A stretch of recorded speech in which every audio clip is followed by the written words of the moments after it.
Assalamualaikum warahmatullahi wabarakatuh. Waalaikumsalam warahmatullahi wabarakatuh. Alhamdulillah, sallallahu wasallam ala rasulillah wa ala alihi wa sahbihi wa mawala amma ba'd. Hadratul mukarramin, bapak-bapak yang hadir semuanya, mohon maaf saya tidak sebutkan namanya satu-satu.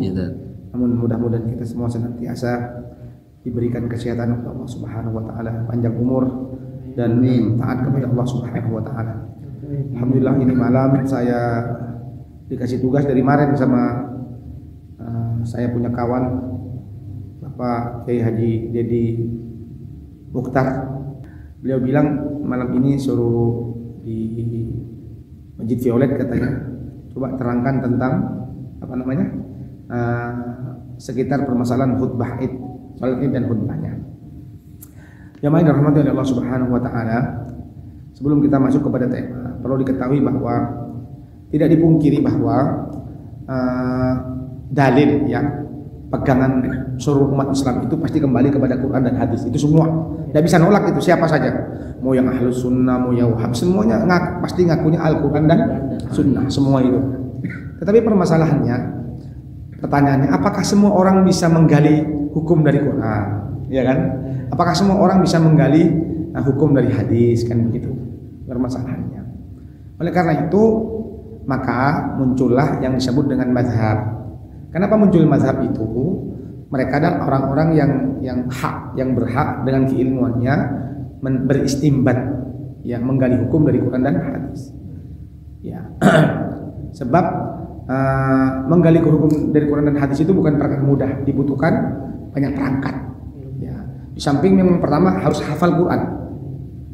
Orang baru bisa, ini syarat itu syarat pertama itu. Syarat pertama harus hafal, bukan hafal Quran seperti orang Jawa Timur. Bukan hafal Quran sekedar dibaca begitu, hafal betul lancar. Kemudian yang kedua, tahu mana ayat muhkamat, mana mutasyabihat, mana mutlak, mana dhon, harus tahu. Sehingga nanti tidak menggunakan satu ayat mengabaikan ayat yang lain. Misalnya nih, saya kasih contoh. Nanti bawa HP semua ya. Nanti kita browsing Quran di dalamnya. Kalau kita buka surah Ar-Rahman, di situ ada ayat yang wa yabqa wajhu rabbika dzil jalali wal ikram, ya kan? Wa yabqa, dan tetap kekal wajhu rabbik. Nah, wajah di situ kalau kita sepintas secara zahiriyah bisa diartikan wajah. Tapi kalau semua kalimat wajah diartikan wajah, maka kita akan kebingungan. Enggak, bukan. Nah, iya itu nanti. Sebab di Quran itu ada beberapa kalimat wajah yang kita tidak akan samakan terjemahnya. Misalnya, fa aynama tuwallu fathamma wajhullah. Mari kita buka nih dan sampai nanti akan ketahuan di situ ya. Fa aynama tuwallu fathamma wajhullah. Di situ fathamma wajhullah, wajah di situ artinya apa? Kiblat. Bukan wajah dalam arti wajah. Mari. Bukan terjemahan saya, terjemahan Quran semuanya. Dia di situ terjemahnya apa? Sebagai kiblat. Padahal kalimatnya apa? Wajah. Fa aynama tuwallu fa thamma wajhullah. Sama kan? Wa yabqa wajhu rabbik. Sama kan? Di situ wajhu rabbik, di situ wajhullah. Berarti kan sama-sama kalimat wajah. Tapi terjemahnya harus beda. Kalau enggak ya kita akan kalah kabut. Nah, saya coba jenengan buka surah Al-Baqarah ayat 15. Al-Baqarah ayat 15. Di HP. Lihat terjemahannya. Di sini terjemahannya salah. Nanti kita jelaskan. Kalau Quran ini terjemahannya bukan wajah Allah. Baik. Sudah ketemu semua? Ya. Baik. Walillahi, dan milik Allah al-masyriq, belahan timur, wal maghrib, dan belahan barat. Fa aynama tuwallu, kemana saja kamu berpaling, maksudnya kemana saja kamu menghadap. Ini apa maksudnya? Sebentar. Ini ayat turun berkenaan dengan sholat sunnah. Ini ayat turun berkenaan dengan sholat di atas binatang tunggangan. Ya, ini ayat turun berkenaan dengan sholat sunnah di atas binatang tunggangan. Bukan di atas kendaraan, di atas binatang tunggangan seperti kuda, ya, sapi, kerbau dan gajah. Nah, sholat itu. Nah, fa aina ma tuwallu, kemanapun kamu menghadapkan berlalu itu binatang tungganganmu, fatamma, kesanalah wajhullah, kiblatmu. Begitu mana yang benar. Di situ apa namanya? Wajah Allah di situ. 115. 115, sorry.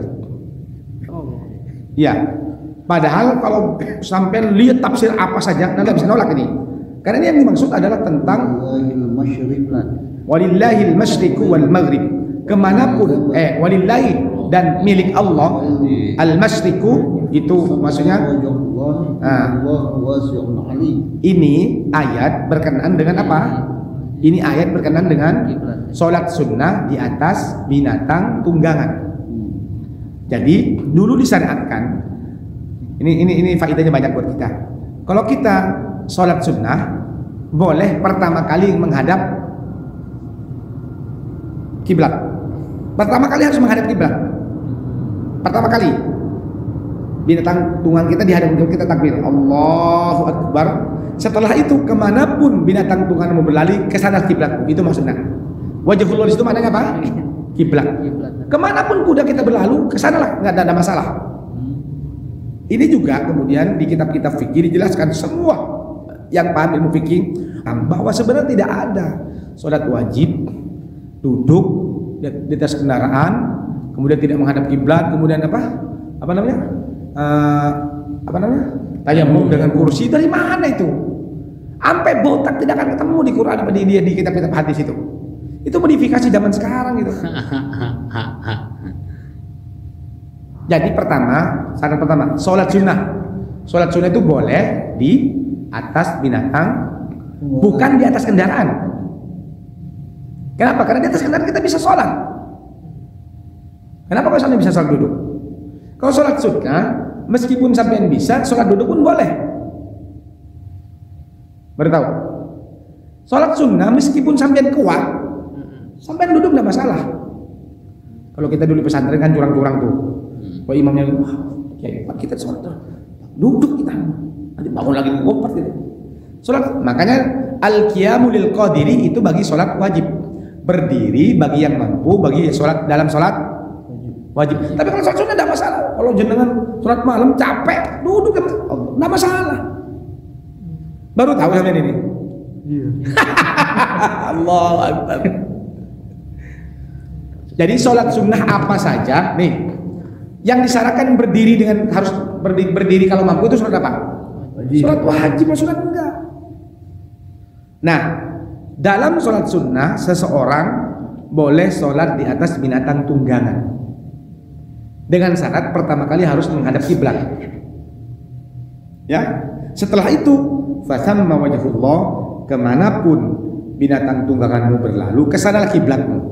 Jadi wajhullah di sini maknanya apa? Kiblat. Cuma di sini wajah Allah semua ya. Itu orang-orang. Karena nanti kalau ditanya kitab tafsirnya dia bisa. Wah lain ini. Dia tahu kok mereka. Ini terjemahannya menipu orang. Tapi asli mereka paham. Asli mereka paham. Enggak balik di online berarti udah kuasain dia ya iya. Istilahnya. Enggak, tafsir kita kan tafsir mereka. Faedah yang pertama, kita kalau berjalan kemanapun di atas mobil, terutama bis, kereta, tidak boleh kita sholat di duduk itu namanya. Saya tidak pernah sholat di kereta duduk, nggak pernah saya. Ada kok jawab jamaah. Jamaah kosong. Benar. Di pesawat nggak pernah, nggak. Orang di pesawat saya bisa wudhu kok saya. Wudhu, kemudian saya sholat ada tempat sholat kecuali kalau yang apa itu yang gede apa ya? Boeing. Bukan yang gede yang punya orang Amerika itu Jumbo. Airbus. Satu lagi yang gede lagi. Yang gede itu ada tempat sholatnya. Maka saya bilang, masa Anda ustadz lebih Hercules. Ya cakep, yang cakep. Saudi Airlines dia, ya. Saudi Airlines, ya. Saudi Arabia, ya itu ya. Itu ada masjid, ada musola tengah. Saya bilang, kalian semua nanti lihat kalau di mereka itu pilot itu Itu pada sholat. Mereka nggak belajar agama seperti kita. Masa Ustaz begitu digituin masa kita? Jadi malu kita. Ya beneran ternyata. Mereka sholat semua. Apalagi ada tadi sholat jamak dan kosor. Itu orang-orang modern dan itu tidak dibenarkan dalam ilmu agama itu. Apalagi sampai ngadep kemana? Itu ngadep. Tidak pernah ada hukum fikih yang kita boleh sholat kalau tidak menghadap kiblat. Saya minta tolong, mana dalilnya? Tadi bilang sholat sunnah saja pertama kali harus kiblat. Dan itu kondisi apa tadi? Jalanan di Kondisi perang. Kondisi perang, Kondisi perang itu. pakai hewan peliharaan. Sholat dulu, baru boleh kemana sih? Kalau nggak mendesak harusnya sholat ya biasa lah gitu. Mendesak gimana maksudnya nih? Iya, kalau nggak mendesak berarti harusnya sholat benar itu, nggak boleh ada alasan. Ya memang nggak ada asal mendesak kok, nggak ada. Yang mendesak bagi orang sholat kan cuma dua kok. Mati sama tidur. Sakit ya. Ya sakit kan tetap sholat sesuai dengan kemampuannya. Iya. Tidur, boleh nggak sholat kalau orang tidur? Kan orang tidur. Iya. Tapi kalau sakit kan harus sholat. Iya. Ya kan itu aja. mungkin yang dimaksud tadi kalau di kendaraan kali. Nah, kendaraan apa ini? Ya misalkan di tol, Mobil. Nah, susah. Di kendaraan bus. nah Osor ya. itu sesuai dengan Hormatil waktu. diperhitungkan kira-kira sampai enggak saya. Kalau enggak sampai berarti saya jamak takdim atau jamak takhir. Sementara di kendaraan bisa hormatil waktu ya. Bisa. Gitu. Tapi surat dihormati waktu sekalipun tidak boleh duduk. Diri itu Tidak boleh sholat wajib. Minggir. Minta pendapat siapa, ulama siapa yang pernah enggak ada di kitab enggak ada. Itu pernah ulama-ulama seperti model yang kayak apa?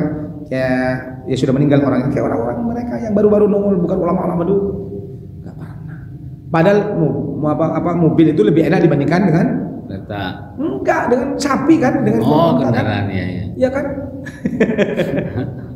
Kalau di kapal feri ada tempatnya. Iya. Iya, kalau di kapal ada. Kapal feri ada tempat. Di kereta saya sholat meskipun nggak ada, saya sholat saya bawa kompas. Oh, saya pernah Pak Ustaz sampai mentanggung dosa saya kan? Nah, pergi dia. Kalau di pesawat kata teman memang tergantung pesawatnya. Ada sempat berantem. Nggak boleh Pak. Ada sampai berantem. Ada. Tapi ya tergantung bagaimana paham kita tentang ilmu agama. Ya itu contoh. Kalau sementara di ayat lain wa yabqa yang di surah apa? Di surah Ar-Rahman wa yabqa wajhu rabbika dzul jalali. Itu maksudnya apa? Wajah di situ maksudnya apa? Adalah kekuasaan Allah. Ya.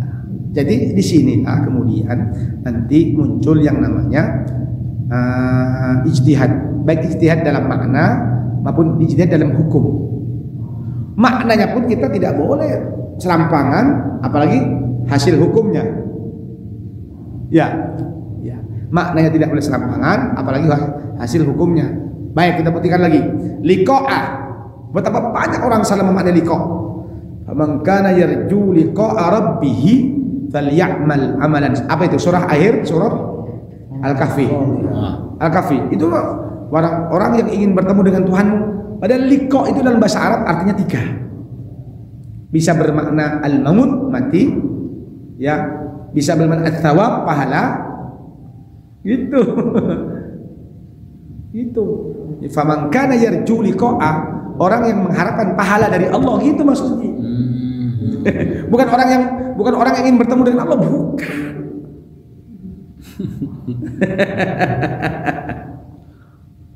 Dari mana kita tahu? Dari kitab-kitab tafsir. Maka tidak bisa kita mengandalkan terjemahan. Terjemahan aja. Padahal di kalangan nabiin kan itu dibaca. Ada dua Ustaz. Ada Ibnu Katsir yang ahli qori yang dulu. Ada kalau sebagian pesantren Ibnu Katsir ini nggak dibaca sebagian pesantren. Tapi pesantren modern baca memang. Ibnu Katsir ini murid Ibnu Taimiyah. Maka nanti kalau antum tahu di tafsir Ibnu Katsir itu, ya nanti Saya pernah ngajar tafsir Yasin. Nanti akan ketemu ya tafsir Yasin. Salamun qaulam mir rabbir rahim. Kata mereka apa? Nanti di surga Allah tuh nungul kepalanya, mukanya. Kemudian mengatakan kepada orang-orang penduduk surga, selamat bagi kalian semua, begitu. Ada tafsir Yasin begitu tuh. Tapi tafsir Yasin yang dari Makkah. Udah ya. Nah, ini contoh bahwa apa? Bahwa dari Quran dan hadis itu muncul sesuatu yang tidak pasti, itu muncul penafsiran para ulama yang layak. Kalau sudah pasti tidak. Misalnya kul huwallahu ahad, nggak ada perbedaan mereka. Kenapa muncul perbedaan? Karena memang di situ ada dhon. Namanya dilalatud dhonni. Itu dilalahnya ayat itu menunjukkan nggak jelas. Mengandung beberapa persepsi gitu. Maka itu dibutuhkan orang yang ahli untuk menentukan apa makna itu gitu. Baik secara makna maupun secara hukum. Misalnya dalam Quran disebutkan salah satu di antara yang diharamkan itu adalah wa antajama bainal ukhtayain, menggabungkan dua bersaudara dinikahi satu kali. Itu nggak boleh. Dua bersaudara. Tapi pertanyaannya, bagaimana dengan bibinya? Ayo. Nah, makanya bisa, karena ini maksud dari ayat ini, orang kalau yang punya kemungkinan sama-sama cakep dan sama-sama didemen itu kan cuma dua, adik kakak gitu kan ya. Dan itu nggak boleh dijadikan satu. Kalau bibi kamu kan sudah tua dia kan, tapi tetap haram juga kan gitu. Bagaimana kalau ini cucunya cakep tapi ini cakep, masa dikawinin dua-dua? Padahal nggak ada hukumnya, dikiaskan di sini gitu di. Bang, maksud saya kan? Ya. Jelas. Para ulama ngambil dari situ hukumnya. Lah, kalau main Quran kan, nggak ada di Qurannya kok. Yang dilarang itu menggabungkan adik dan kakak dalam satu kawinan. Dengan ponakan sama bibi enggak? Enggak ada ayatnya. Ya kan? Ya. Nah, itu siapa yang menafsirkan seperti itu? Para ulama. Jelas? Termasuk dalam masalah sholat. Mari kita baca. Ayo. Ya, saya kasih pengantarnya seperti itu ya. Baru pengantar itu. Baik, dibacakan. Dibaca. Baca dia. Saya baca ya, sampai terjemahnya nih. Mal qaulur rajih fi khutbatil aidain hal hiya khutbatun am khutbatain? Wa mad dalilu ala dzalik. Terjemahnya sekarang. Apa pendapat yang paling kuat dalam khutbah Id?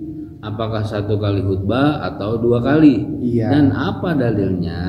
Al-jawab. Jawabannya. Terus baca. Bahasa Arab.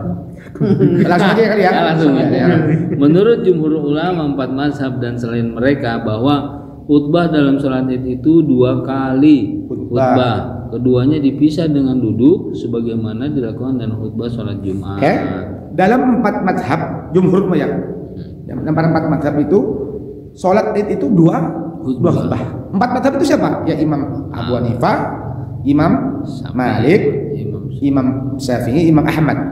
Oleh karena itu sampai sekarang Saudi Arabia karena menganut mazhab Ahmad, sholatnya berapa? Tarawih, khutbah. Sholatnya ini berapa kali?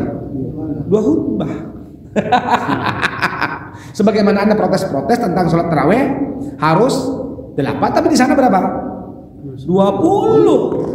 Madinah 36 malah. Iya. Udah sampai ngomong gitu aja. Ajaran yang Anda bawa kemari itu adalah yang dibawa oleh, kan di Saudi kan ada 2. Ada yang pegang hukum, ada yang pegang pemerintahan. Kemudian dia bertemu, saling menguatkan satu sama lain. Muhammad bin Abdul Wahab dan Muhammad bin Saud gitu kan ya. Iya. Yang bin Saud ini yang apa? Yang pegang pemerintahan, bin Abdul Wahab yang pegang agama. Tetapi kenapa tidak pernah ngorek-ngorek ini kalian? Kok malah ngorek-ngorek kita di sini? Memang sudah dari sono berlalu seperti itu. Sejak zaman Umar sudah begitu. Di Madinah nggak mana mereka ngubah-ngubah. Itu secara logika saja, belum secara hukum kan ya. Jelas ya? Karena mereka berpatokan kepada mazhab Abu Hanifah, mazhab Imam Ahmad. Ya maka mereka mengikuti Imam Ahmad bahwa sholat tarawih khutbah sholat itu dua kali khutbah. Ini pendapat Imam 4. Kenapa mereka seperti itu? Sebelum masuk yang lain, kenapa mereka seperti itu? Karena dalam pandangan mereka tidak ditemukan dalil yang pasti Apakah Nabi itu khutbah sekali? Apakah khutbah 2 kali? Nggak ada pasti. Nggak ada yang qat'i. Dilalatud dhanni tadi ya, yang saya bilang tadi itu dilalanya dhanni. Punya anggapan, sebagian menganggap ini 2 kali, sebagian menganggap ini sekali gitu loh. Dan karena tidak pasti, kemudian para ulama mengkiaskan, dan ini paling kuat. Karena ketidakpastian itu kemudian ulama mengkiaskan dengan sholat Jumat begitu. Tidak? Sebelum masuk yang lain. Nah, sementara orang khutbah sholat id itu sholat idnya saja sunnah, maka khutbahnya pun sunnah. Orang sunnah itu apa? Sunnah nanti kita diprotes lagi. Kita sunnah itu kalau dalam fikih, faman fa'alahu yanalu thawaban, kalau orang melakukannya mendapatkan pahala. Wa man tarakahu la yanalu iqaban, kalau orang meninggalkan tidak mendapat siksa, begitu definisi yang benar. Nanti kalau tidak mendapat siksa berarti apa? Berarti rugi. Iya benar. Gitu. Tapi yang tepat apa? La yanalu iqaban, tidak mendapatkan siksa. Tapi meninggalkan pahala benar. Tapi iya, karena meninggalkan pahala kan? Iya, begitu benar. Ya. Nah itu. Nah, orang khutbah sholat idnya saja, sholat idnya sudah sunnah. Khutbahnya juga sunnah. Mendengarkan juga sunnah. Kenapa Anda bermasalah dengan begitu? Iya. Ya, khutbahnya sunnah. Sholatnya sunnah, khutbahnya sunnah. Mendengarkannya juga sunnah. Maka dalam sholat itu nanti yang makanya nggak boleh teriak kita.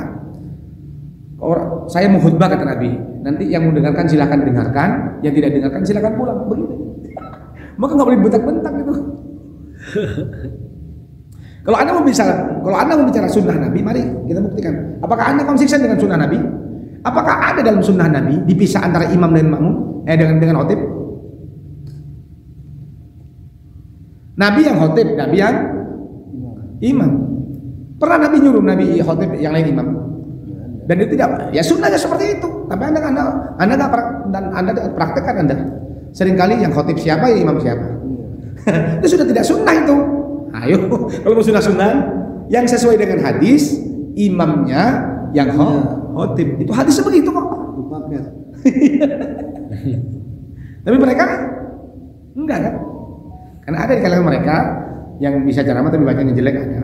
Sama juga kita sama. Sunnahnya paling, tapi itu bukan berarti kan batal kan? Bukan berarti tidak sah kan? Enggak kan? Sebagaimana juga kalau orang khutbah 2 kali juga boleh, khutbah 1 kali juga boleh. Kalau tanya lebih baik mana? 2 kali, kenapa? Karena lebih banyak amal, lebih banyak pahala, selesai sudah. Iya. Ya. 2 kali itu lebih banyak amal, pasti lebih banyak pahala. Benar nggak Bang? Betul. Udah begitu aja sudah. Nanti kita masuk terus ya. Ya, jelas ya? Yes. Ya. Jadi makanya dalam Quran itu, kenapa Ar-Rahman lebih mendalam maknanya dibandingkan Rahim? Bismillahirrahmanirrahim. Ar-Rahman sama Ar-Rahim lebih mendalam sifat Ar-Rahman dan sifat Rahim. Kenapa sifat Rahman hurufnya lebih banyak dibandingkan dengan huruf Ar-Rahim? Banyaknya huruf menunjukkan makna lebih besar gitu. Itu sama dengan banyaknya amal menunjukkan pahalanya lebih besar. Begitu kan? Terus, yuk. Ya. Enggak, berikutnya disebutkan dalam kitab Al-Mudawwana. Tapi kita ikutin saja, mari. Disebutkan dalam kitab Al-Mudawwana halaman 231 juz 1. Malik berkata, khutbah dilakukan semua pada khutbah imam pada sholat istisqa. Ini khutbah dilakukan pada semua, ya gitu maksudnya. Oh, pada semua. Iya, pada semua khutbah imam. Khutbah dilakukan pada semua. Ya, pada khutbah imam. Pada semua khutbah imam, pada sholat istisqa, sholat id, padang arafah dan sholat Jumat. Dilakukan duduk di antara 2 khutbah yang dipisahkan antara khutbah dengan duduk. Itu kata siapa? Kata Imam Malik. Nggak tanggung Imam Malik. Masa ya Imam Malik bodoh, nggak tahu hadis? Kan begitu.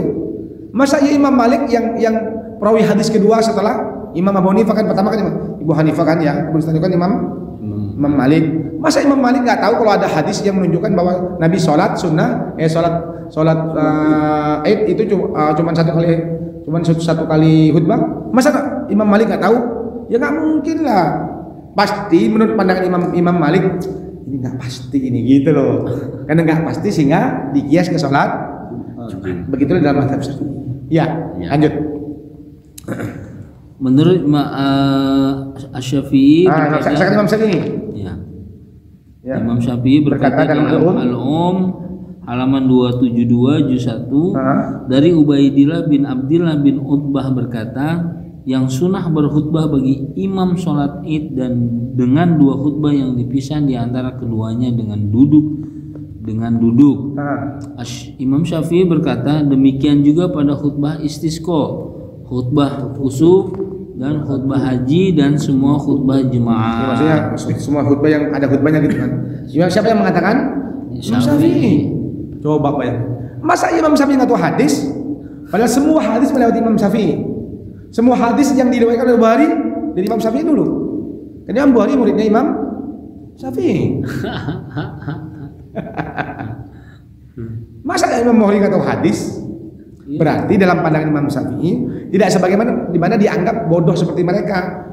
Jangan-jangan Imam Syafi'i nggak apa? Bukan, Imam Syafi'i menganggap bahwa hadis ini ternyata tidak menunjukkan bahwa Nabi sholat khutbah satu kali. Tidak. Nanti hadisnya kita di bawah dia dijelaskan. Lanjut. Masya Allah. Terus. Menurut Imam Asy-Syaukani berkata, ini As-Sakauni, ini As-Sakauni itu. Berpegang pada Asy-Syaukani berkata, asar apa asar? Asar itu maksudnya kebiasaan ulama-ulama terdahulu. Ya. Terus. Berpegangan pada asar ulama sebelumnya, hadis yang kedua memuatkan kias kepada sholat Jumat. Dan Ubaidillah bin Abdillah seorang tabi'in sebagaimana diketahui perkataannya termasuk sunnah, tidak menunjukkan bahwa itu adalah hadis Nabi sebagaimana telah ditegaskan dalam kitab usul. Ini yang kemudian dijadikan pegangan oleh mereka.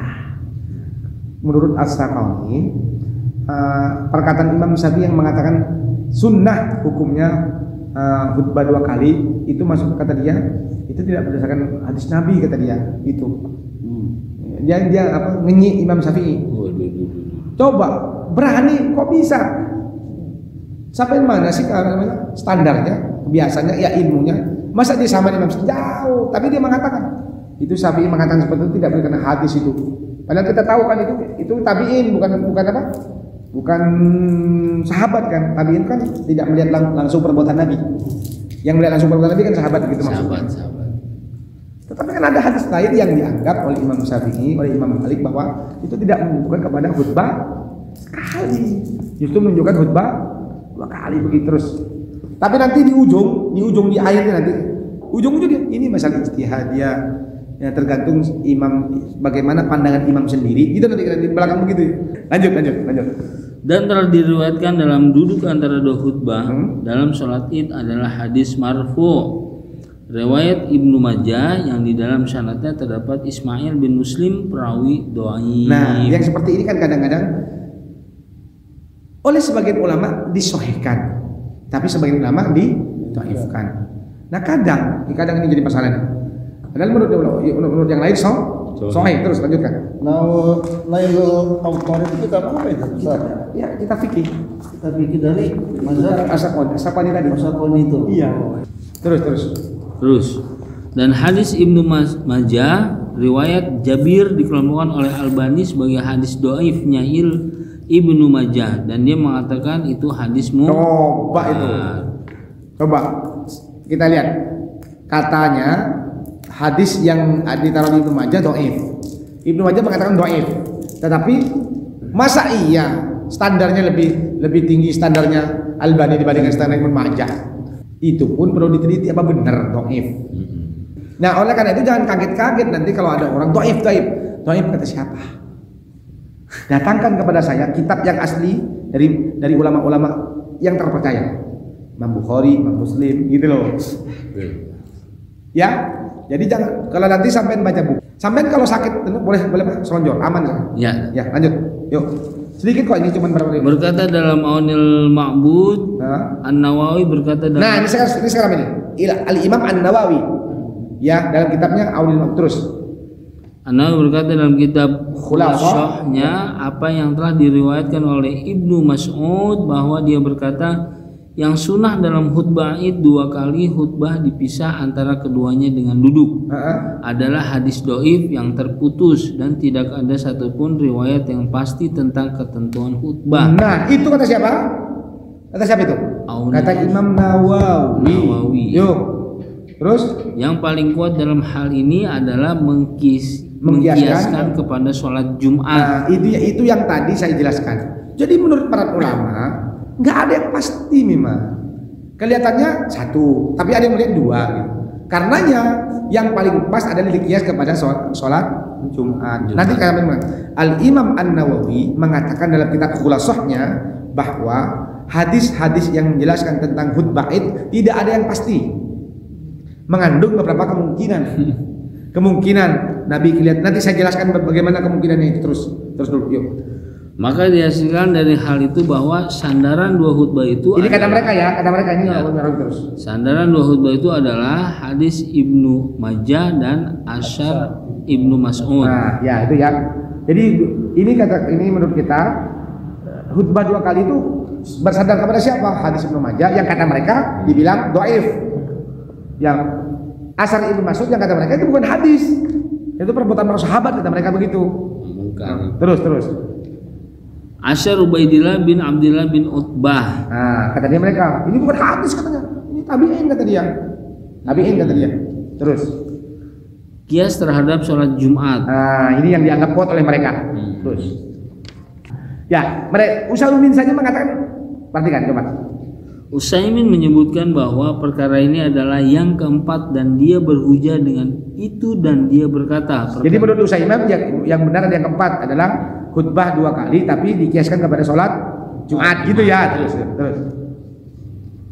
Perkataan 2 kali khutbah inilah yang diambil oleh para fuqaha bahwa sholat Id dengan 2 khutbah. Karena terdapat hadis yang diriwayatkan oleh Ibnu Majah dengan sanad yang di dalamnya mengandung beberapa kemungkinan. Nah, ini yang saya maksud. Itu hadisnya mengandung beberapa kemungkinan terus.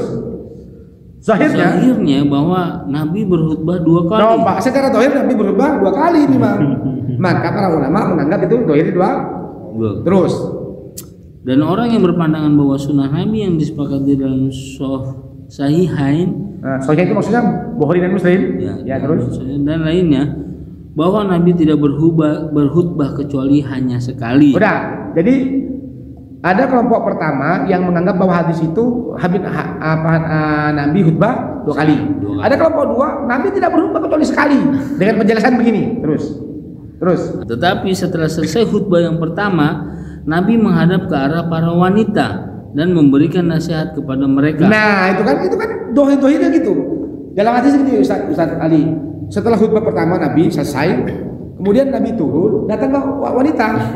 Gitu loh. Itu kan setelah dohir kelihatan 2 gitu loh. Datang ke para wanita, kemudian ceramah di depan para wanita memberikan nasihat lain. Nah, orang yang beranggapan bahwa tadi khutbah sekali tapi Nabi turun kemudian memberi nasihat. Tapi orang menganggap itu bagian daripada khutbah, dianggap 2 kali. Begitu permasalahannya. Jelas ya? Terus. Udah ketika ini hadis yang sahih yang dijadikan pegangan oleh semua orang. Ini hadis sahih ini. Terus. Kalau ini kita jadikan dasar disyariatkan khutbah 2 kali bisa diterima. Nah kan, karena Nabi pertama tadi di atas, kemudian turun kan, bisa diterima kan secara dohir pandangnya. Bisa jadi itu khutbah kan gitu kan. Terus. Meskipun jauh, Nabi mendekati. Tapi ini kata mereka dianggap jauh. Masa jauh, masih dianggap, maksudnya masa iya begitu gitu loh. Ya, terus. Nabi mendekati dan menasihati mereka. Karena khutbah pertama tidak sampai kepada mereka. Nah, katanya begini, khutbah pertamanya itu karena mereka tidak mendengar karena saking banyaknya sehingga Nabi turun mendekati. Kata mereka begitu, maka itu tidak dianggap dengan 2 kali khutbah, tapi khutbah pertama Nabi cuma khutbah sekali, tapi karena tidak sampai soalnya kepada wanita, Nabi turun menasihati mereka. Nyamperin. Ini dohir yang kedua. Jadi ulama menurut dia begini, kan begini para ulama itu. Terus. Terus? Ini juga kemungkinan. Nah, kan ini kan juga kemungkinan. Ini juga kemungkinan. Anggapan gitu kan, anggapan mungkin begitu maksudnya gitu kan ya. Terus kemungkinan lain.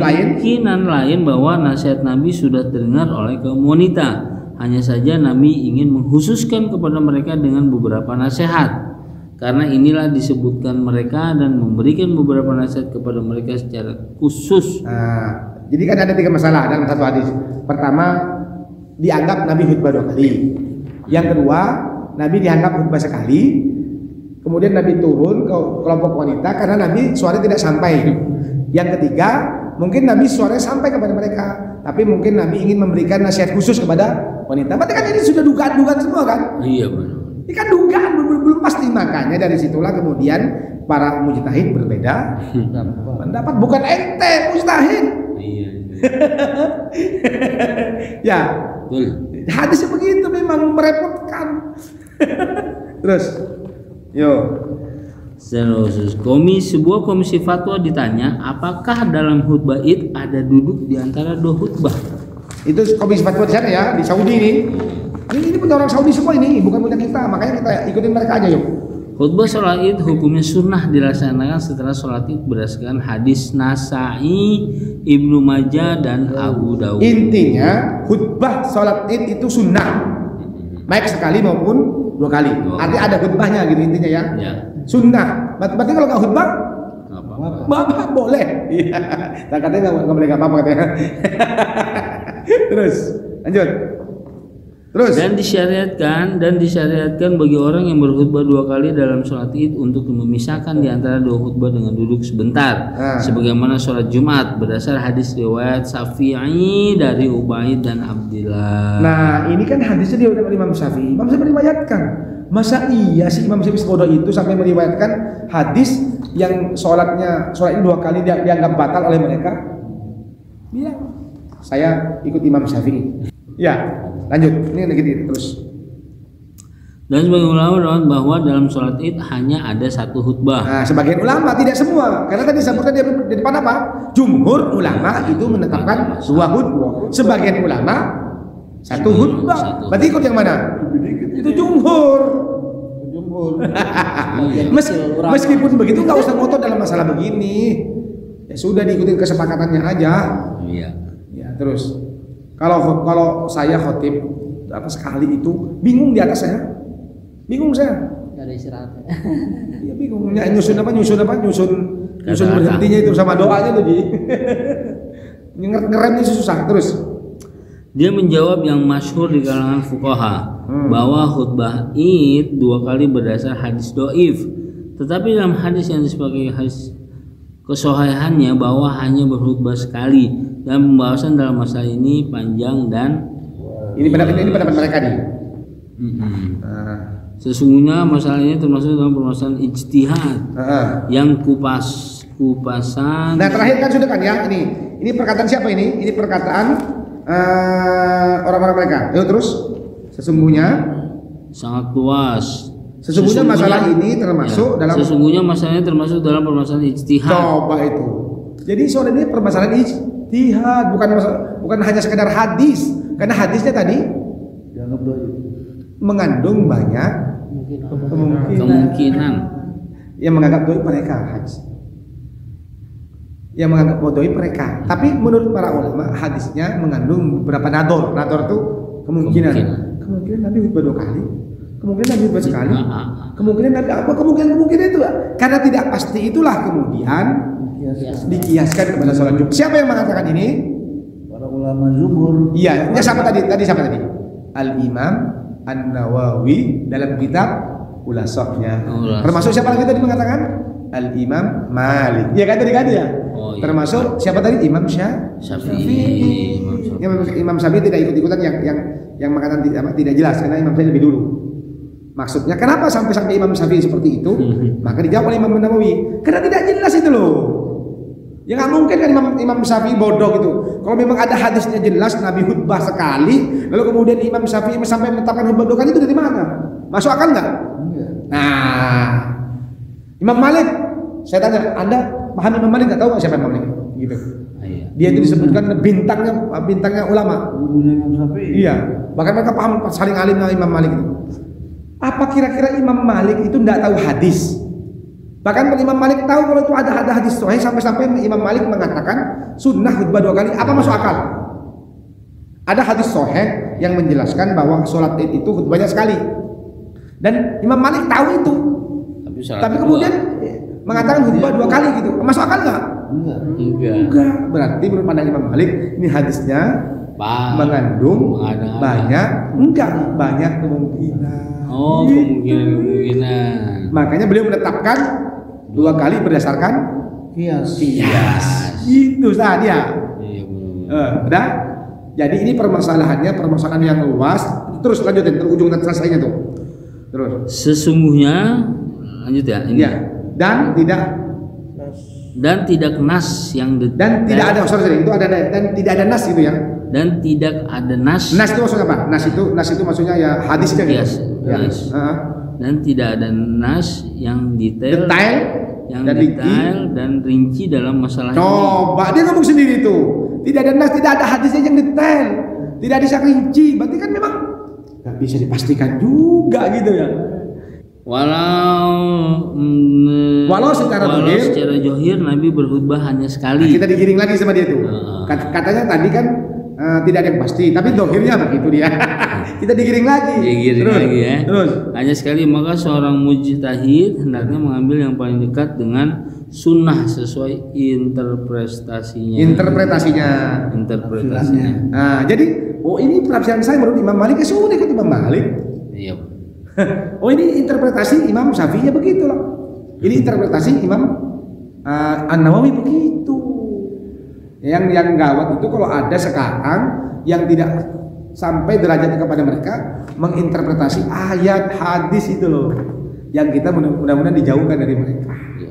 Cukup ngomong tentang Imam Nawawi, Imam Syafi'i, Imam Malik, udah itu. Imam Syafi'i mengatakan khutbah 2 kali sunnah. Imam Malik sunnah. Ya. Imam Nawawi mengatakan kenapa mesti 2 kali? Karena tidak ada hadis yang mutlak yang menjelaskan Nabi khutbah sekali atau 2 kali. Karena mengandung beberapa kemungkinan, maka beliau mengkiaskan ke sholat Jumat. Udah selesai, itu masalahnya.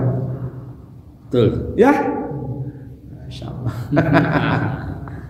Tutup dengan saya Imam Syafi'i, saya Imam Malik, saya Imam Ahmad, saya apa? Atau yang paling gampang tadi itu di Masjidil Haram sampai sekarang masih 2 kali. Ya. Udah. Betul. Ya Ustaz ya. Iya. Kadang-kadang kalau kita nggak punya ilmu banyak, nggak usah berdebat secara ilmu lah. Iya benar. Logika aja deh. Tapi yang itunya tadi kan sahabat, terus tabiin, terus mazhab, terus ke tadi yang ahli. Iya. 2 semua ya? Ya 2 semua kan? Urutannya gimana Ustaz? Maksudnya kan sahabat, tabiin. Nah, pertama kan urutan mereka menghilangkan Nabi dulu. Menurut tabiin melakukan 2 kali. Dari situ saja urutan ininya. Pertama kan Nabi, sahabat, tabiin dan tabiin. Jadi setelah sahabat tabiin. Kalau yang mazhab itu masuk apa? Mazhab itu termasuk tabiin. Kalau yang ahli hadis tadi yang Muslim di bawahnya lagi. Ahli hadis itu ada yang tabiin, ada abu tabiin, ada atba'ut tabiin. Berarti mazhab dulu baru ahli hadis. Iya. Ya, mazhab itu ahli hadis juga. Enggak yang tadi yang kayak Muslim, kayak Bukhari. Nah, itu di bawahnya lagi kan. Murid Imam Syafi'i kan. Iya. Jadi kalau apa? Rawi itu. Kalau yang ahli hadis yang terkenal itu atba'ut tabi'in. Atba'ut tabi'in. Pengikut ulama salaf. Yang salaf kan yang 4 itu. Ya Imam Abu Hanifah yang pertama, yang kedua Imam Malik, yang ketiga Imam Syafi'i, yang keempat Imam Ahmad. Ini ahli hadis semua. Mereka ahli hadis semua. Tapi mereka konsentrasi dengan fikihnya karena mereka sudah selesai dengan hadisnya gitu loh. Mungkin kenapa nggak disebut Imam Syafi'i ini ahli hadis? Di atasnya. Oh, udah di atasnya. Di atasnya. Udah nggak perlu. Dia imam mustahid. Iya, mustahid dia. Tinggi sebenarnya. Makanya Imam Abu Bukhari kan ngikutin mazhab Syafi'i. Mazhab Syafi'i dia. Imam Ghazali juga sama. Iya. Nah, ini jawabannya. semua para perawi hadis banyaknya memang mazhabnya Imam Syafi'i. Dan dulu apa sampai tidak ada seorang ulama pun yang besar dari masa ke masa pasti dia mazhab Syafi'i. An-Nawawi, Imam Ghazali. Nah, disebutkan. Nah, iya. Pasti dia Syafi'i. Dalam fikih, kalau enggak akidahnya Maturidi, kalau enggak sama namanya Asy'ari. Pasti mereka enggak pernah. Imam Bukhari Asy'ari. Iya. Kalau memang dipaksakan satu kali khutbah ada dua cara. Yang pertama, Solusinya, ya. setelah itu Anda mendatangi wanita ceramain lagi. Itu salah sunnahnya. Boleh yang terdapat dalam hadis itu yang secara Anda memahami secara dohiriyah bahwa Nabi khutbah sekali, oke. Tapi habis khutbah Anda ceramah lagi Di depan wanita. Karena Nabi begitu kerjanya. Dalam sunnah Nabi, hadis Nabi itu yang sahih itu bahwa Nabi khutbah sekali kata mereka. Setelah itu turun mendekati wanita, memberikan nasihat secara khusus. Apakah Anda lakukan itu? Yang kedua tadi kan menurut satu pendapat Nabi tidak suara tidak sampai, maka dia ceramah. Tapi menurut pendapat yang lain tak sampai suaranya, tapi Nabi ingin memberikan nasihat khusus. Lain lagi. Padahal pemandang benar tadi itu Nabi Muhammad khutbah sekali, tapi kemudian turun memberikan nasihat kepada wanita. Baik yang mengatakan sampai ataupun tidak sampai. Tapi satunya bukan khutbah, satunya ceramah. Ceramah itu biar kabur semua orang-orang. Ya, Iya, Pak. dijelas ya? Iya. Dalam Sahih Bukhari dan Sahih Muslim, hadisnya itu Nabi khutbah sekali, kelihatannya, kemudian turun mendekatin wanita dan ceramain lagi. Apakah Anda lakukan itu? Saya ngikutin Imam Syafi'i yang sudah meramu sedemikian rupa disamakan dengan sholat Jumat. Hadisnya saya punya, hadisnya sudah saya copy dengan saya kan tadi kemarin minta kopikan kitab Al-Majmu'. Al-Majmu' itu karyanya Imam itu apa? Imam Nawawi. Imam Nawawi. Itu dia mengutip hadis yang panjang itu tentang sholat idnya itu. Dan disebutkan memang di situ Nabi turun menemui wanita gitu. Jadi kemungkinan tadi kan berapa tiga ya? Nabi khutbah, kelihatan khutbah dua kali. Atau Nabi khutbah, setelah khutbah Nabi kelihatan khutbah sekali tapi Nabi turun, gitu kan ya? Begitu dohirnya memang. Yang pasti-pasti tidak akan terjadi perbedaan. Kenapa terjadi perbedaan? Karena tidak pasti. Dan Imam Syafi'i tidak mungkin bodoh. Imam Malik tidak mungkin bodoh, gitu kan ya? Iya, betul. Begitu aja udah. Kalau sampai beliau-beliau itu berbeda pendapat berarti berbeda interpretasi.